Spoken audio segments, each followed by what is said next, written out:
Биз ойноп жүргөн PUBG Mobile'дагы Эрангел картасынын тарыхын айтып кетейин. PUBG'нын мобилдик эмес, компьютердик версиясына таяна турган болсок, ал жакта өзүнүн кыска нуска болгон сюжети бар. Эрангел Кара деңиздеги ойдон чыгарылган арал. Башында бул жерде кадимкидей эле жашоо болгон. Бул жерде өзүнүн экономикасы болгон, өзүнүн мектеби болгон, өзүнүн порту жана башка көп нерселери болгон. Сюжет боюнча Советтер Союзу бул жака аскерлерин жөнөтүп, баш ийүүгө мажбур кылышат. Каршы чыккандардын баардыгын атууга кетирип, же болбосо кыйноо менен өлтүрүшкөн болот. 1965-жылы элдер мындай кордукка чыдабай, Советтер Союзунун аскерлерине каршы төңкөрүш жасашат.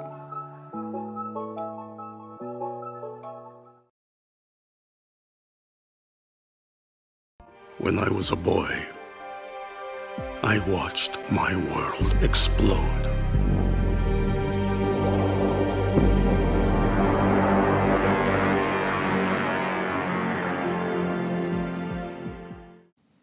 Советтер Союзу үчүн бул күтүлбөгөн жерден болгондуктан алар көптөгөн аскерлеринен айрылышат.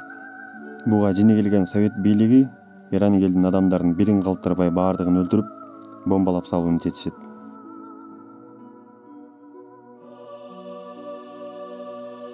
Бул окуядан жалгыз бир гана жаш өспүрүм бала тирүү калат. Психикасы бузулган, жаштайынан көп азапты көргөн жаш бала бул аралда жалгыз өзү чоңоет. Ата-энесинен, элинен, жеринен эрте айрылган болсо дагы жашоого болгон күчүн жоготпой, өтө бай жана күчтүү адамга айланат. Нечендеген жылдар өтүп, ал адам өзүнүн жаш кезиндеги көргөн азаптуулукту унута албай, өзүнүн жерин, өзүнүн мекенин унута албай, Эрангелге экинчи жашоосун бергиси келип, ушул оюнду ойлоп табат. Ал дүйнө жүзүн кыдырып, тагдырынан адашкан, өз жолун таба албаган адамдарды табып, аларга чоң суммадагы акчасын уштап, алардын өзүнүн бала кезиндегидей жашоо үчүн тырмышып аракет кылышын көргүсү келген.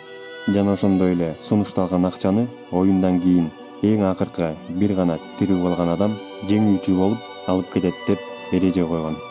Оюн учурунда оюнчулар бири-бирине жолугуп салгылашуусу үчүн көк зонаны ойлоп тапкан деп кыскача нускача түшүндүрүп кеттим, майкилер. Жакшы лайктан басып, комментарий жазып оюңарды. Анан подписканы басканды унутпагыла. Муну айтып бүткүчөктү эске түшүп кетти. Баягы 3-сезон көрдүм жакында эле, Игра в кальмара деген. Өтө сонун сериал бересиңер. Ушул оюн тууралуу дагы кино тартышса же сериал тартышса өтө кызыктуу болот деп ойлойм.